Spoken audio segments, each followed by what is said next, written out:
So you have some whip around here. We have UMBC at taking on Brian here. There's whip around. You have some other match stuff going on right now. This whip around. So I wanted to do it when there's some whip around going on. I can do some games, good games going on. We have some in mostly women's bats. We do have a women's volleyball or women's swimming team. The MAC is doing their women's only swimming tournament. That swimming championships is women only. And so they're in the middle of their championships. Day 2 right now. We have games going on. Number 6 LSU hosting Tennessee. LSU's up 25-24. And ESPN before. It's a game before ESPN's going to NHL hockey, National Hockey League hockey. Pretty much the opening games after the Olympic break. And number 10 Louisville 22-18 on Georgia Tech. Number 18 Ole Miss 32-27 on Florida. 6 minutes still in the second quarter. In overtime, UMBC 53-50 or right. This could be the last regular. Some of these last games. Your women's college basketball. There'll be no WNBA going on. You know, so if you're a women's basketball fan, you gotta save this up. You know, we have UMBC 53-50 right with 38 cents on Norton. Stanford 64-55 or 66-55 or Chattanooga with 5-24. 6-10 in the second quarter. Southern 21-9 over Florida. Delaware State 23-12 over South Carolina State. Norfolk State 31-20 over Moraine State. Maryland Shore 2013 North Carolina Central. Ryder 26-22 over Siena.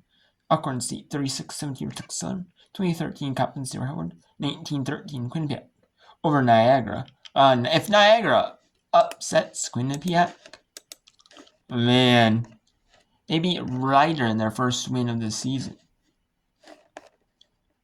That was during the Olympics. I was watching the Olympics on Saturday, 21st. Wow. We got Iona 30-22 over Manhattan. New Haven 30-26 over Wagner. Vermont 18-7 over New Mexico. 27-23 Binghamton, New Hampshire. 30-26 Maine over New Albany. Australia 33-13 over West Riverville. 2019 Little Rock over Martin State. 37-22 East Glenwood over Eastern. 23-6 Missouri State over Tennessee State. And Tennessee took UT Martin scores. Like 30 cents in that one. You have UMBC and Brighton, this one 55-50 in overtime. You have Chattanooga Stanford.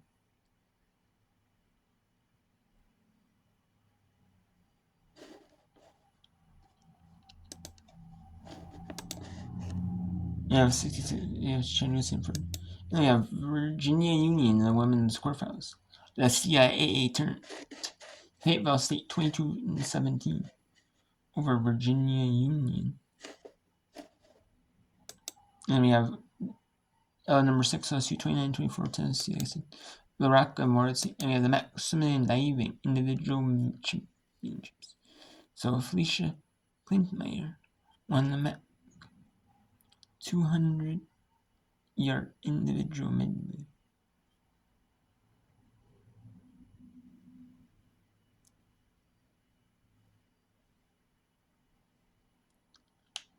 In the women's swimming diving championships. And so let's go to the Bryant Bulldogs. Hosting the UMBC, the University of Maryland at Baltimore County. Mark East is top. It's going to be either 4 through 6 seeds. Bryant has to win in order to be a 4 seed. Bryant has a game today, and they have a game on their final game is on Saturday. Saturday 26th, so Saturday 28th, my bad. So that's their final. That's Bryant's final game of the season. They have 2 more. These teams have 2 games left. Each team does. So if Bryant will have to win today in order to clinch top 4, plus win on either you have to win today. Okay, and win on Saturday if you're Bryant. But Bryant up 3 now, 22 point to go. Sticky there. UMBC doesn't compound it by committing a foul. The one thing they could not afford was the and. So they allowed Nyborg to score. Now UMBC with no timeouts remaining will have to get this ball I'm inbounds. going Chattanooga at Sanford. Sanford pulling up the upset right now. Chattanooga's best case probably for overtime if they don't want to get upset. Giannis 404. Those would be the two players you'd like to pick out.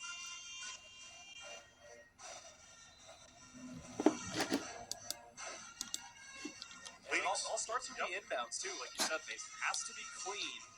I guess you show you right now. They're going to talk about UMBC and Bryant.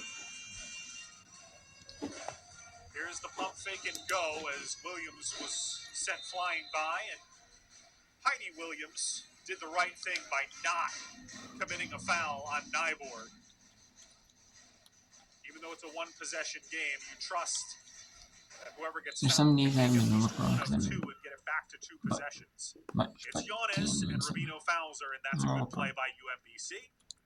Spread everything out, get it to your point guard, and Giannis, who had 6 early points on 2 threes, then turned into assist woman for the remainder of regulation, but hit 2 critical free throws to tie this game, make it a 50-50 game. Had 2 free throws earlier in this overtime, and now has 2 more to get it back to a 2-possession game, and Bryant this time is out of timeouts. So Bryant's going to have to go quickly again, and time not on their side.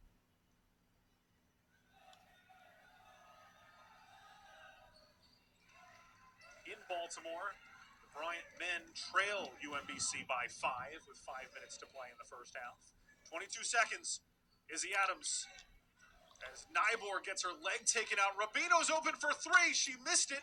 Adams got the rebound, puts it up and in. Good wherewithal by Adams. Timeout UMBC. They did have 1 left. They got the extra one because of the overtime. So they are able to call for time and advance the ball. You see Nyborg, she got her knee taken out. And the officials didn't call it.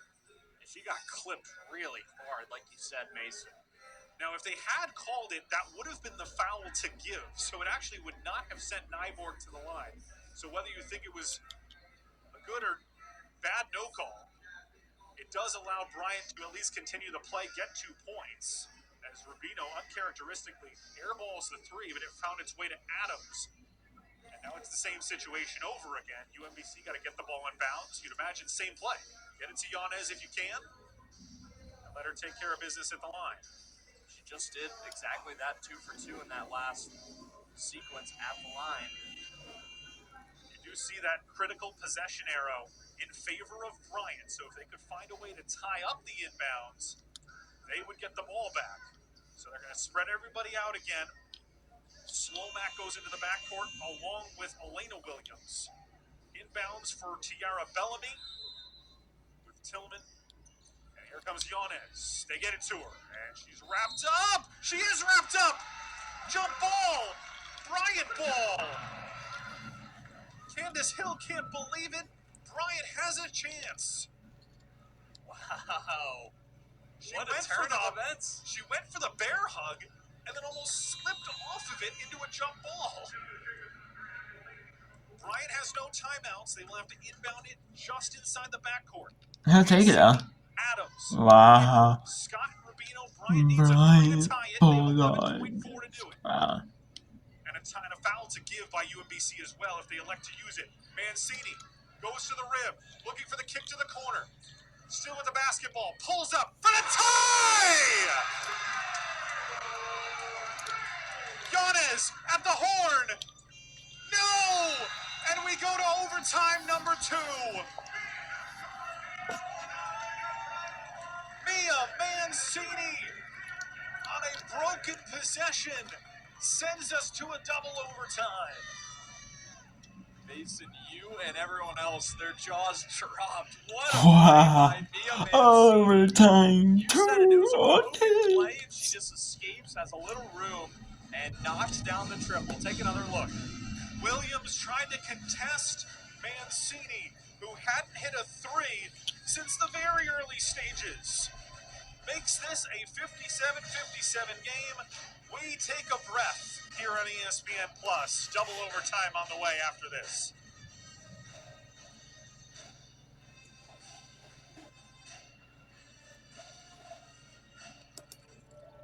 So let's go to Chattanooga at Sanford.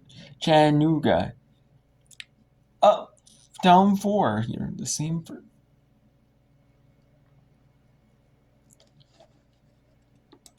Here's Rivera. They're not going to foul. 10 on the shot clock. Godbolt with 7. Looks to go right, and now a foul by Elizalde. That'll be the 4th team foul, and for Elizalde, that'll be her 3rd. So this will be side out. That now reverts the clock to 20 seconds. It does. That's one of those fouls. I don't think Chattanooga was going for that, but Elizalde there just got a little bit too handsy, too much hand contact. They were about to go to the line here, but I think they did get the fouls right. That's only the 4th team foul. Yeah. I think for Chattanooga it'll be interesting if you decide not to foul, which they did decide to foul. And that'll send Godbolt to the line. Alona got the foul. So Godbolt, one of the seniors, will step to the line. She's 2 of 3 from the stripe today. And she's 77% for the season.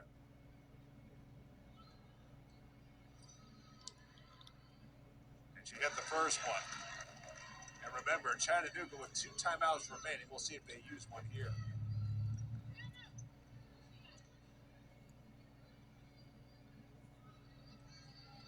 Godbolt. Got both. 2 big ones, and Deandra Shermer will use a timeout, so they'll advance it to half court, 70-64. So if you're Chattanooga, do you look 3 here? You haven't hit one all day. No. Yeah, you've only hit 3, I believe. Well, 2, and it's by the same person. Right, 2. Yeah. I don't think you go for the 3. I think you try to draw something to get a quick basket and then foul. Actually, I take that back, Josh. Get a quick 2. Press, try to get a steal. If you can't get the steal, Sanford gets to pass out, then you foul. One thing Sanford has not seen today is a press. Maybe that would trick them up, but we'll see what happens. Coming out of the huddle, 39.7 remaining. Again, after today, Sanford will host ETSU on Saturday in the regular season finale. Meanwhile, Chattanooga, they'll make their way to Georgia and take on Mercer. And unless they can make a pretty big comeback here, they will be tied for the SoCon lead in that number 1 seed heading into next week's tournament with Wofford. So coming out of the break, obviously, if you're Sanford, you just want to be up here, make sure you don't foul, correct? Absolutely. You don't want to give up a wide open 3, but you don't want to give up a wide open 2. Like, you want to make them work for it. So your communication, you got to be communicating, because there's going to be a ton of screens coming off of this out of bounds play. And I would bet a lot of money, Josh, this ball is going to number 11. Yep. It's either going to number 11 on the wing, let her make a play, or they're going to try to draw something up to get Corbett on a mismatch post for a lob. They've done that a couple times tonight. They got Wona, Elizalde, as well as Vandershawn's Corbett, and you also got Card in there. Here's Elizalde. Corbett almost got the bounce. And now a foul against That's a good look, though. Good look on that That three, may though. not do it, but it's pretty darn close. Yeah, and that ended up being a good look for Corbett right there. Sanford was playing for the back screen coming in from Card. And I think they were waiting for Corbett to cut, and she ended up being wide open right there on the 3 where she shot it, just unable to knock it down. You know what? Kind of the story tonight. That foul is actually going on London Weaver, and I have to apologize. One of the 3-pointers hit earlier in this quarter as the bank is open for Scotty. It was actually Weaver who hit the shot, and I do apologize. She and Vandershawn's look very similar to me. As the second free throw is up and no good. But it's a 7-point game. Chattanooga going to use their final timeout. So 3-possession game with 31.2 remaining. Yeah, now you're in a little bit of a Maximum tougher position right here. Dynamic. I'm not saying you have to shoot a 3. Dynamic. On the left, we're gonna have on the right. We're gonna have the Max Swimming and Diving Women's Championships. On the left, we're gonna have Chattanooga Sanford. We're gonna double back to the Swimming and Diving Championships. And we have 50 freestyle.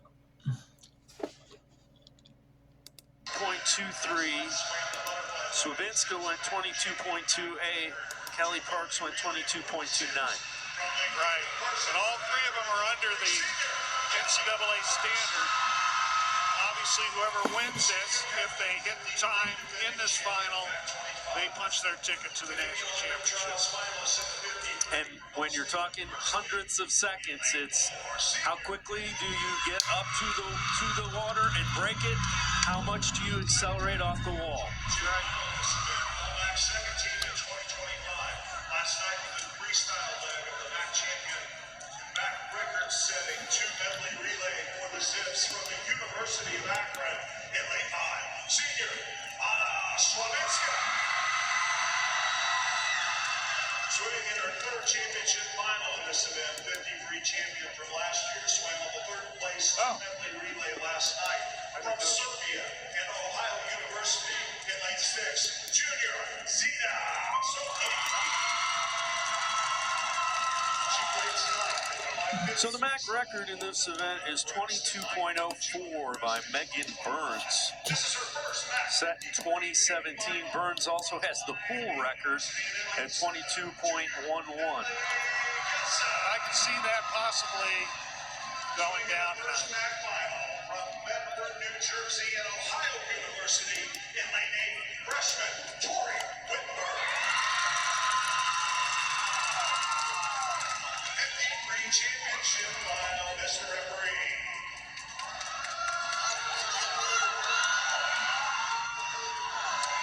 Here we go, the MAC championship final.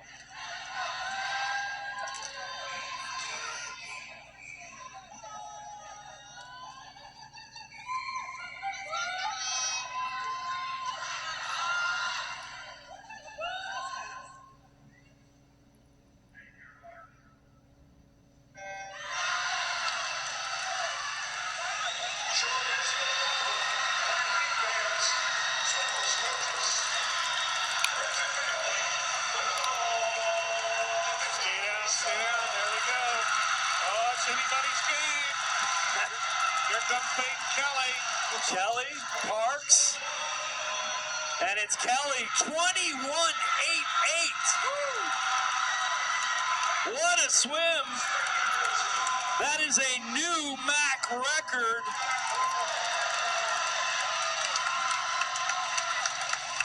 .21.88, waiting for the official time to come up. That was the first touch time that I saw.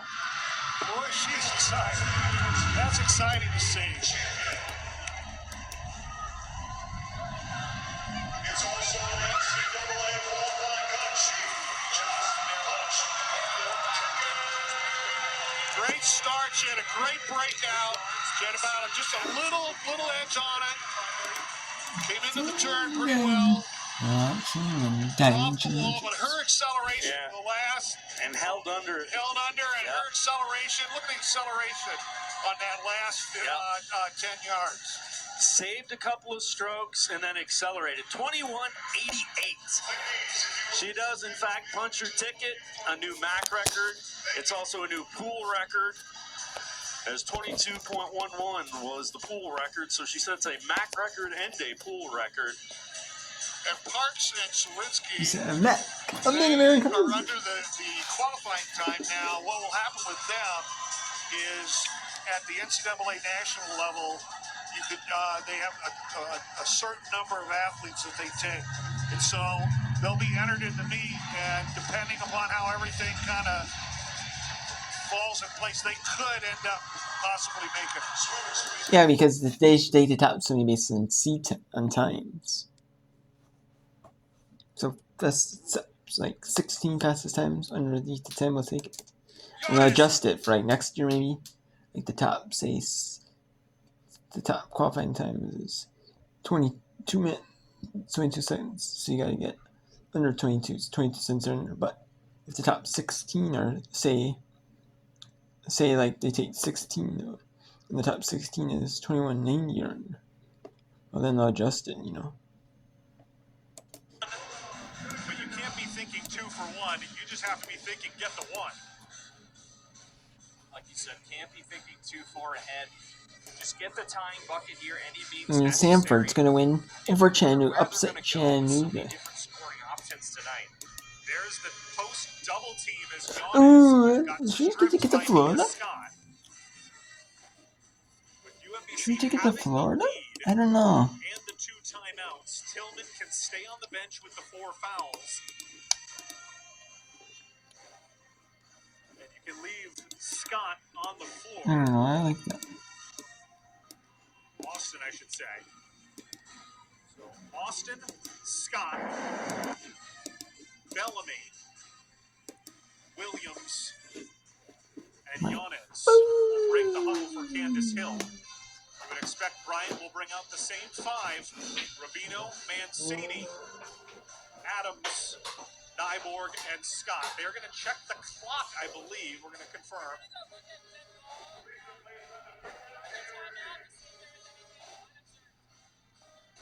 They're checking to see if there was any unobserved contact during the dead ball action. I certainly didn't see anything. So now the officials are going to have to wait for the replay monitor to bring things up. These fans have been treated to another American East Classic. Look, it may not have the high scoring of the Power 4 conferences, but the American East, every single game is a fight to the finish. There's Scott again. You see, I don't know what they're even assuming there was in terms of extracurricular content. You didn't see anything, Mason. No one was chirping at each other. There was no retaliatory action. Both teams were as calm as could be headed to their